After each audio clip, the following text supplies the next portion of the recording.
It feels like just yesterday I was trekking the 20 minutes home from the bus stop to my front door. This was after an hour on the bus from school to my neighborhood, and this was after 8+ hours at school. So it had been about 9.5 to 10 hours since I had been home that previous morning. I remember, especially in elementary school, coming home, throwing off my book bag, rushing through any homework that I had so I could just have it out of my mind and done with for the evening. I wanted to focus on my extracurricular activities, time with my family, and just time to unwind and reset for the next day where I was going to do it all over again. As there's little research to show that it benefits our academic achievement, especially at the elementary school level, homework should no longer be a part of this level education curriculum. I want to take the next few minutes to show you how and why we should successfully remove homework for these kindergarten through 5th graders. Homework for elementary schools can be nothing but an added stress in their home lives. The Wake County Public School System recommends in their policy manual homework for about 20 minutes for kindergartner to 2nd graders and then 50 minutes for these 3rd to 5th graders. And while this isn't that much time, it's just one more thing in their day that they're required to do that takes away from their life outside of school. In an article published by NEA Today, which is the National Education Association, the author writes, "Other studies have identified homework as a major source of stress for all students, a repercussion that educators and parents have been calling attention to for years." So why is homework at the elementary level not only not beneficial, but detrimental?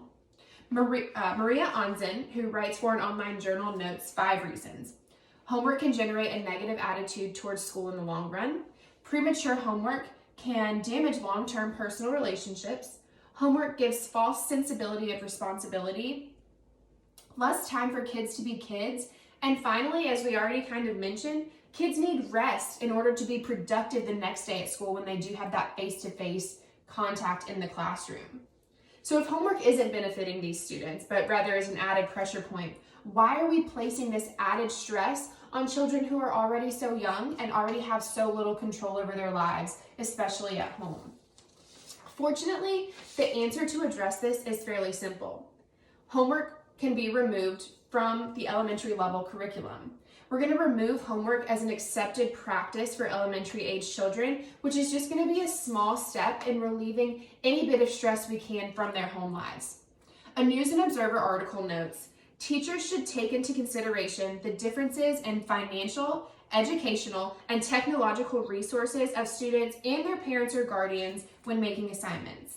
That being said, not everyone has the same resources at home. They don't have the time to do homework, the resources or the help with homework. They don't have just peace and quiet or a quiet place to get homework done.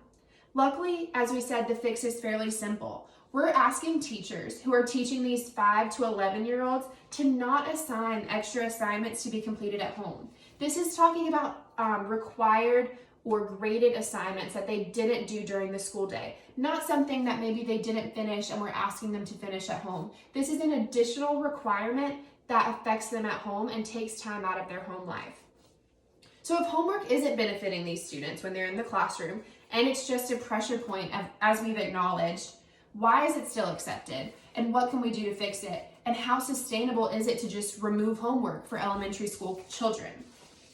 Well, circling back to the NEA Today article, we have a teacher, Barati Winston, who notes, she's giving suggestions to parents on enrichment activities that they can do with their children. So we're going to have optional activities, optional being the operative word. It's not going to be a required or graded assignment, but we're going to suggest that you can read, meditate, spend time outside, spend time with your family, do things around the house, or just reset and think about your day and get ready for the next day.